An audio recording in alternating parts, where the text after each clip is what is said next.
Hi, I'm Theresa Schuna. Greg and I met in the fall of 2004. Greg stated that he was divorced. Greg stated Jacob and I, while we were dating, Greg stated Jacob and I took a walk on the beach and I knew he was going to die because he had a halo over his head. Greg also stated that there were two boys. They were older than he was. They buried him in the sand. I know they did. Thought Greg was mourning the death of his son. Greg and I were planning on getting married, found out that he was already married, and I was pregnant with Aiden. Greg stated, I kill people, and I believe he did this just to scare me. Being very verbally abusive, we were supposed to share Aiden 50-50. Greg didn't want to do this. He stated to me to hand the baby over and I would not have to pay him anything. I said no. We both had got attorneys. Aiden was born in September 26, 2006. Very healthy child, nothing wrong with him. Greg got visitation on March 20, 2007. Aiden was about approximately 6 months old. Aiden was sick every week, getting bruises occasionally. Asking Greg why Aiden was getting so sick every week. Greg stated, when I picked him up, he was fine. When I dropped him off, he was fine. But this was not true. Aiden was so ill that he got tubes put in his ears. Aiden,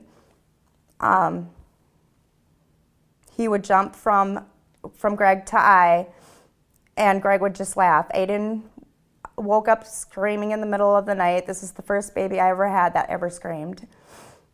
Aiden beat on the cabinet door, screaming, stop, Daddy, stop, until he got tired. Greg got busted for drugs on November 2007.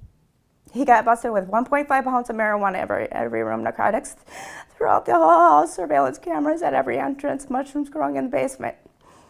My attorney, Carol Law, stated she was going to get a child protection order for me. Next court date, I found out she didn't get one. Guardian ad litem refused my person for supervised visitation. Supervised visitation with Greg's family because Greg needs to be in a comfortable setting during visitation, she stated. Aiden continuously getting bruises and behaviors progressing. Aiden sleeping after the return of his dad's approximately 4 hours at a time. Called CPS continually during this time. They said they could not do anything. Someone tried to break into my apartment. Through Aiden's window at 2 when he was 2. Aiden came to me screaming, Mommy, someone's trying to get through my window. Continually getting harassed and bruises on Aiden. Aiden's behaviors continue from the return of his dad's. Aiden at the age of 2 screaming in his car seat halfway home. It's Daddy, Mommy, it's Daddy, until he got tired. Called CPS, they did nothing. Wanting to move to Minnesota in 2009. Greg agreed I could. But when it got time to go to Hudson Courthouse to file papers, Greg refused to sign the papers. And he said, what you don't understand, Theresa, is me and you are supposed to be raising Aiden together. What you don't understand is we're supposed to be raising Aiden together. Found out when we went to court, Greg admitted that he and his family came to Minnesota. Mind you, he lives in Red Wing, Minnesota. He drove 150 miles to take pictures of my new residence because he states he is in fear of Aiden getting hurt because there is a pond behind there. October 2010, Aiden stated talking about Jacob, Greg's dead son, playing with Jacob. One time, Aiden put a bag over his head. I told Aiden, get that bag off your head. That's dangerous. Aiden stated, no, Daddy says it's okay because I'm going to the moon with Jacob. And still having behaviors. Towards the end of October 2010, Aiden came back from his dad's. He could not sleep. Aiden asked, Mommy, I need to tell you something. I said, what, Aiden? Jeremiah and Rachel held me down. One held my hands and one held my feet. Daddy came in and yelled, "Damn it," really loud, grabbed me in the middle and pulled up. And it was really, really, really hard. And it hurt very, very, very bad. My mind went numb.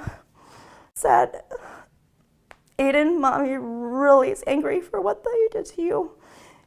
You're okay. You're safe. Go to sleep." Tried to get a protection order. That failed. Wrote down everything that I could recall. Sent it to Goodhue County in Red Wing. Noticed about a bruise on his left leg a couple days later.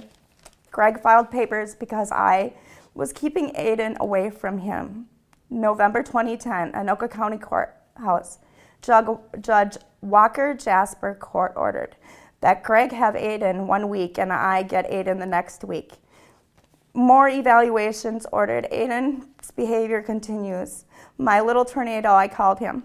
He would go around in circles around the whole room, take everything off the shelves, rooms, videos, do the same thing in his room.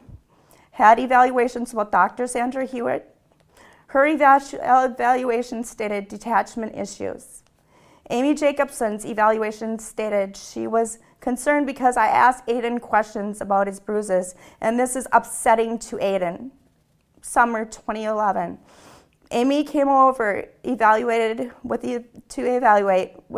Aiden got upset because it was time for him to leave. Aiden wanted me to read him a book, and I stated to him that, well, next time you come back, I will read it to you. Aiden threw a fit and ran throughout the room, ended up under Devin's walker, screaming, "This is stupid. This is dumb. This doesn't make any sense," screaming. I agree with my son.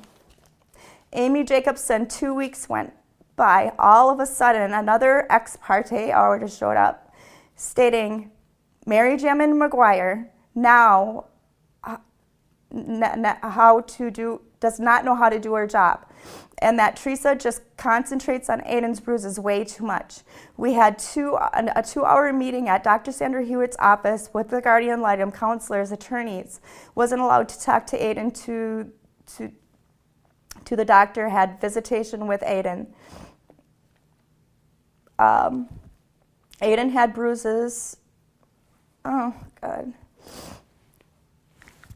Wouldn't allow Aiden to take Aiden to the doctor. I wasn't allowed to take Aiden to the doctor anymore. Had visitation with Aiden. Aiden had bruises, so I took pictures of them and sent them to Katie Bystrom in Goodhue County with my next visitation I had. My next visitation with Aiden after that took pictures of his bruises again, and I sent them to CPS in Goodhue County. Amy, which is the guardian ad litem, had visitation halted. Amy stated, "Theresa just concentrates on Aiden's bruises way too much. This is damaging to Aiden." Honorable Walker Jasper stated, "You are psychologically damaging Aiden. Children get bruised. Who cares? My children got bruises." I disagreed with her. She threatened to throw me in jail. Supervised visitation was ordered. At Children's Safety Centers, St. Paul, Minnesota, my visitation now is at stake because I have pointed out Aiden's bruises on his forehead and behind his left knee. Went to court on August 13th, 2012, expenditure hearing. I stated, talking about Aiden's abuse is not against the law. What is going on here is abuse to Aiden. What you are doing is abusive to Aiden. When I was questioning Greg, "You are alienating me from Aiden, aren't you?" Greg answered no. Asking Greg in 2007, "How many drugs were in your home?" Greg stated, "I don't recall. I started saying what was in his house, and I was told by the judge, that's enough." My story continues.